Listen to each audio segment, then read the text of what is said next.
A linguagem formal, também chamada de culta e padrão, está pautada no uso correto das normas gramaticais, bem como na boa pronúncia das palavras, tendo a gramática a base para a escrita e a escrita, por sua vez, a base para a comunicação social. É dever da escola garantir que as crianças e jovens dominem a linguagem culta. É direito educacional de todo estudante o domínio da língua formal, através de atividades pedagógicas que os socializem. A norma culta para os estudantes há um enquadramento social em diferentes contextos. O domínio da norma culta não é um instrumento da ascensão social, como muitos alegam. Se esse mito fosse verdadeiro, os professores ocupariam o topo da pirâmide social, econômico e político do país. No entanto, é imprescindível que crianças e jovens tenham acesso à língua formal e saibam quando ela deve ser usada, quais significados estão associados a determinados gêneros, quais os discursos escolhidos sobre os textos, a dimensão expressiva da literatura, entre outras aplicações. Embora se trate de um direito individual, não deixa de ser coletivo, pois a sociedade avança quando as crianças possuem uma qualidade na educação. Analisando argumentos sobre a linguagem, o PCN terceiro e quarto ciclos do ensino fundamental aborda essa democratização da língua, o domínio da língua como atividade discursiva e cognitiva e o domínio da língua como sistema simbólico utilizado por uma comunidade linguística. São condições de possibilidade de plena participação social. Pela linguagem, os homens e as mulheres se comunicam, têm acesso à informação, expressam e defendem seus pontos de vista, partilham ou constroem visões de um mundo, produzem cultura. Assim, o projeto educativo comprometido com a democratização social e cultural atribuiu à escola a função e a responsabilidade de contribuir para garantir a todos os alunos o acesso aos saberes linguísticos necessários para o exercício da cidadania.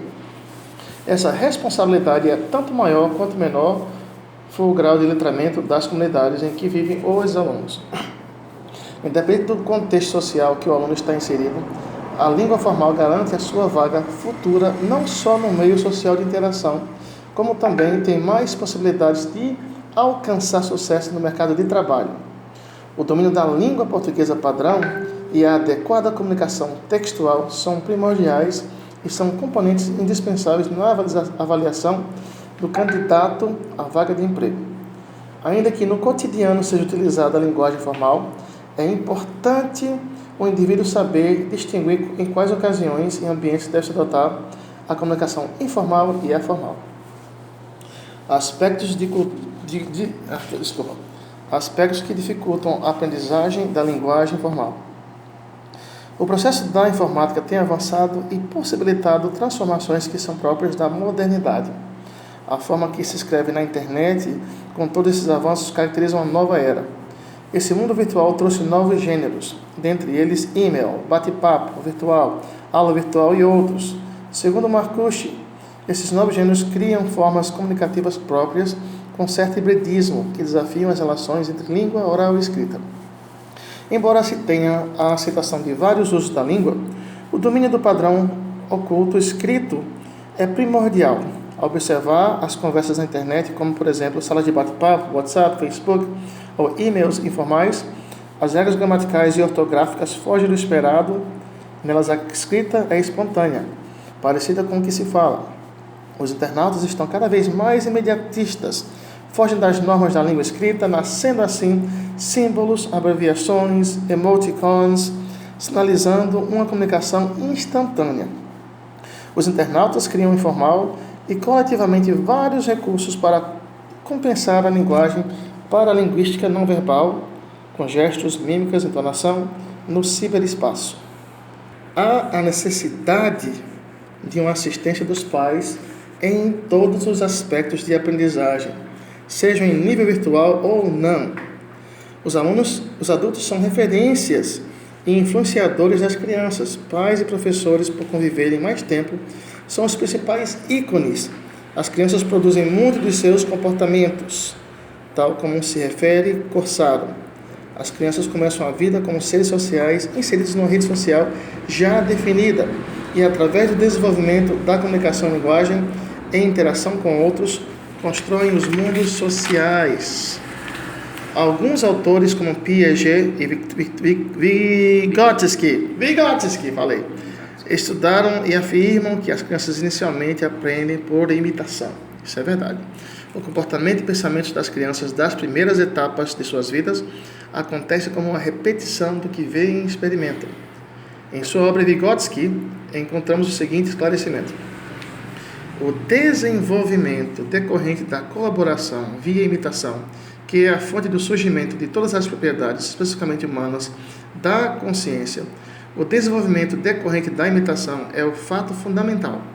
Assim, o momento central para toda a psicologia da aprendizagem é a possibilidade de que a colaboração se eleve a um grau superior de possibilidades intelectuais.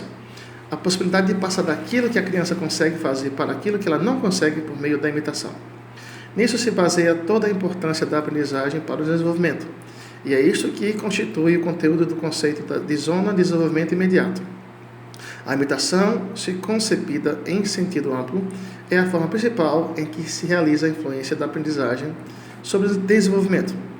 A aprendizagem da fala, a aprendizagem na escola, se organiza amplamente com base na imitação, porque na escola a criança não aprende o que sabe fazer sozinha, mas o que ainda não sabe.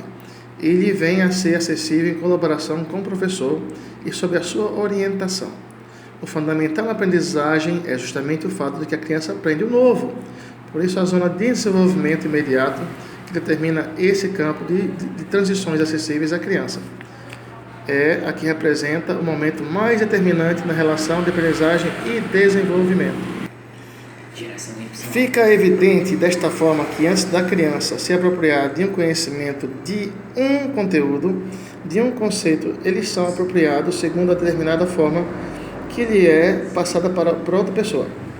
Isto é, o primeiro passo do ensino e da aprendizagem é a imitação.